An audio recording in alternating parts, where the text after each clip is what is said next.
brought to you by V-Guard.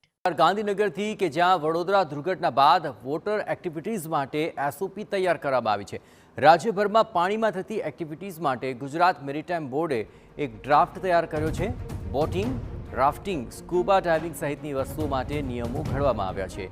School પિકનિકમાં 12 વર્ષથી નીચેના બાળકો માટે નૌકા વિહાર માટે મંજૂરી જરૂરી છે।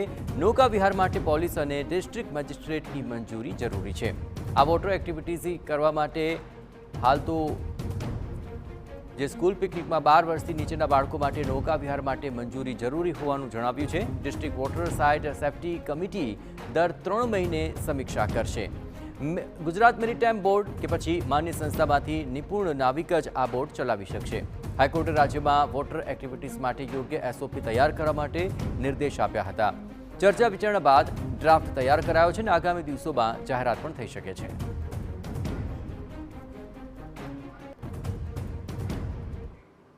અનાજ મામલે વધુ વિગતે વાત કરવા માટે જોડાઈ રહ્યા છે ટીવી 9 સંવાદદાતા રોનક, વોટર એક્ટિવિટીઝ માટે હવે પહેલીવાર એવું બનશે કે એસઓપી જાહેર થઈ છે।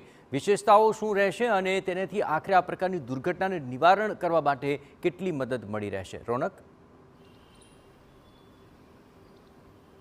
બિલકુલ થી પાછલા દિવસોમાં જે પ્રકારે વડોદરા હરણી દુર્ઘટના હોય કે પછી એ ચાહે પોઈચા આગળ જે બોટ ડૂબી જવાથી કેટલાક લોકોના મોત થયા હોય, આ ઉપરાંત પાણી સંબંધિત જે ઘટનાઓ છે તે પાછલા કેટલાય મહિનાઓથી રાજ્યમાં સામે આવી છે, જેમાં નિર્દોષ નાગરિકોએ પોતાના જીવ ગુમાવવાનો આરો આવ્યો છે। અને ત્યારબાદ જે ગુજરાત હાઈકોર્ટમાં કેસ ચલાવવામાં આવ્યા અને ત્યારબાદ જે વારંવાર જે નિર્દેશો આપવામાં આવ્યા અને ત્યારબાદ હવે એક એસઓપી છે તે તૈયાર કરવામાં આવી છે। જીએમબીએ પ્રાથમિક તબક્કા ઉપર જે ડ્રાફ્ટ છે તે તૈયાર કર્યો છે, જેમાં અનેક જે નિયમો છે તે પણ લાગુ કરવામાં આવ્યા છે।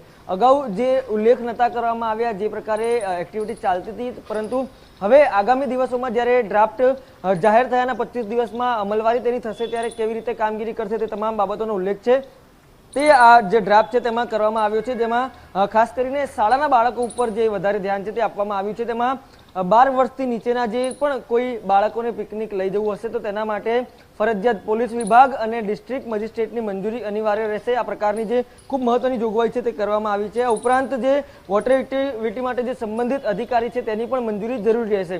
આ ઉપરાંત જેટલા પણ લોકો આ પ્રકારે વોટર એક્ટિવિટી કરે છે, એ ચાહે બોટિંગની વાત હોય, એ ચાહે અન્ય કોઈ વાત હોય, એ ચાહે સ્કૂબા ડાઇવિંગની વાત હોય, દરિયાનું એક્ટિવિટી હોય કે પછી નદીની એક્ટિવિટી હોય, તમામ બાબતો માટે જે એક ફરજિયાતપણું છે તે લાગુ કરવામાં આવ્યું છે અને તેના માટે જરૂરી પરવાનગીઓ લેવી પડશે તે પ્રકારની પણ વાત આ ડ્રાફ્ટ અમેન્ડમેન્ટમાં કરવામાં આવી છે।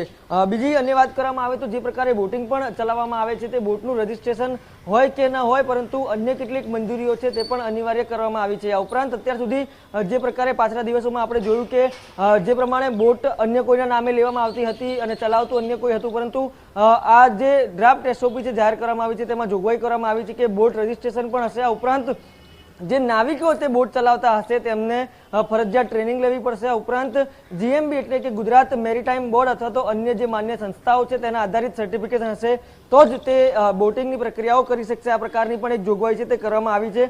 આ ઉપરાંત જે અન્ય કેટલીક બાબતો છે તેનો પણ ઉલ્લેખ આ ડ્રાફ્ટ અમેન્ડમેન્ટમાં કરવામાં આવ્યો છે, પરંતુ મુખ્ય વાત એ છે કે જે પ્રકારે પાછલા દિવસોમાં જે ઘટનાઓ સામે આવી છે, દુર્ઘટનાઓ સામે આવી છે, તેને જ ક્યાંક ને ક્યાંક અટકાવવા માટે આ ઉપરાંત સીધી રીતે કોઈ બચી ન શકે તેવા પણ જે પ્રયત્નો છે તે આ ડ્રાફ્ટ અમેન્ડમેન્ટમાં કરવામાં આવ્યા છે। 25 જુલાઈથી 1 મહિનાની અંદર જે ગેઝેટમાં જાહેરાત કર્યા બાદ જે આ તમામ જે નિયમો છે તે અમલમાં આવશે, પરંતુ ખૂબ મહત્વની વાત એ છે કે તમામ દુર્ઘટનાઓ સામે આવ્યા બાદ હવે જે સરકાર છે તેમના તરફથી જે યોગ્ય નિયમો છે તે ઘડી દેવામાં આવ્યા છે। બિલકુલ રોનક, આભાર। તો રોનક જણાવી રહ્યા તે પ્રમાણે આ એસઓપીથી આગામી દિવસોની અંદર આ પ્રકારની સમસ્યાઓનું નિવારણ કાયમી આવે તે માટેનો પ્રયાસ છે। Brought to you by V-Guard.